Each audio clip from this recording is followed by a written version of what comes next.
our military equipment, this war would have been over in 2 weeks.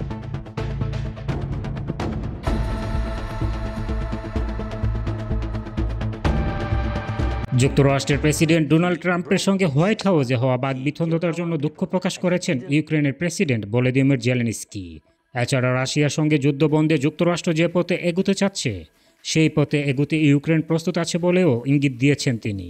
মঙ্গলবার এক্সে এ নিয়ে দীর্ঘ পোস্ট দিয়েছেন জেলেনস্কি। যুক্তরাষ্ট্র ইউক্রেনের সব ধরনের সহায়তা বন্ধ করার ঘোষণা দেওয়ার পর প্রথমবারের মতো মুখ খুলেছেন ইউক্রেনীয় প্রেসিডেন্ট, যদিও এই বিষয়টি নিজের পোস্টে উল্লেখ করেননি তিনি বলেন, আমি শান্তির প্রতি ইউক্রেনের অঙ্গীকারের কথা পুনর্ব্যক্ত করতে চাই। আমরা কেউই সীমাহীন যুদ্ধ চাই না। দীর্ঘস্থায়ী শান্তি প্রতিষ্ঠার জন্য যত দ্রুত সম্ভব আলোচনা টেবিলে আসতে প্রস্তুত ইউক্রেন। অন্যদের চেয়ে সবচেয়ে বেশি শান্তি চায় ইউক্রেন। তিনি আরও বলেন, স্থায়ী শান্তি প্রতিষ্ঠায় আমি এবং আমার দল প্রেসিডেন্ট ট্রাম্পের শক্তিশালী নেতৃত্বে কাজ করতে প্রস্তুত। আমরা যুদ্ধের অবসান ঘটাতে দ্রুত কাজ করতে প্রস্তুত।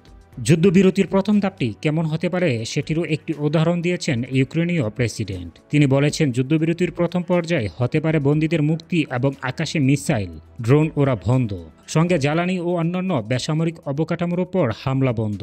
এছাড়া রাশিয়া যদি সমুদ্র যুদ্ধবিরতি হতে পারে। তিনি আরও বলেন, প্রথম ধাপের পর আমরা পরবর্তী ধাপগুলোই খুব দ্রুত এগিয়ে যেতে চাই এবং একটি শক্তিশালী চূড়ান্ত চুক্তি করতে যুক্তরাষ্ট্রের সাথে কাজ করতে চাই। রাশিয়ার বিরুদ্ধে যুদ্ধে ইউক্রেনকে সহায়তা করায় যুক্তরাষ্ট্রের প্রতি কৃতজ্ঞতা প্রকাশ করেছেন জেলেনস্কি। এছাড়াও ট্রাম্পেরও প্রশংসা করেছেন তিনি। জেলেনস্কি বলেছেন, আমাদের সার্বভৌমত্ব ও স্বাধীনতা বজায় রাখতে যুক্তরাষ্ট্র যা করেছে আমরা সেটিকে সত্যি মূল্যবান বলে মনে করি।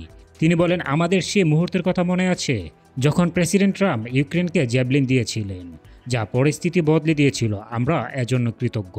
ট্রাম্পের সঙ্গে বাকবিতণ্ডতার ব্যাপারে দুঃখ প্রকাশ করে জেলেনস্কি বলেন, গত শুক্রবার হোয়াইট হাউসে আমাদের বৈঠকটি যেভাবে হওয়ার কথা ছিল সেভাবে হয়নি। এটি দুঃখজনক যে এটি এভাবে ঘটেছে। বিষয়গুলো ঠিক করার সময় এসেছে। আমরা চাই ভবিষ্যতে সহযোগিতা ও যোগাযোগ গঠনমূলক হোক। এছাড়া যুক্তরাষ্ট্রের সঙ্গে যে কোনো সময় খনিজ চুক্তি করতে প্রস্তুত বলেও জানিয়েছেন ইউক্রেনীয় প্রেসিডেন্ট। তার মতে এটি ইউক্রেনে স্থায়ী শান্তি আনার বড় ধাপ হবে।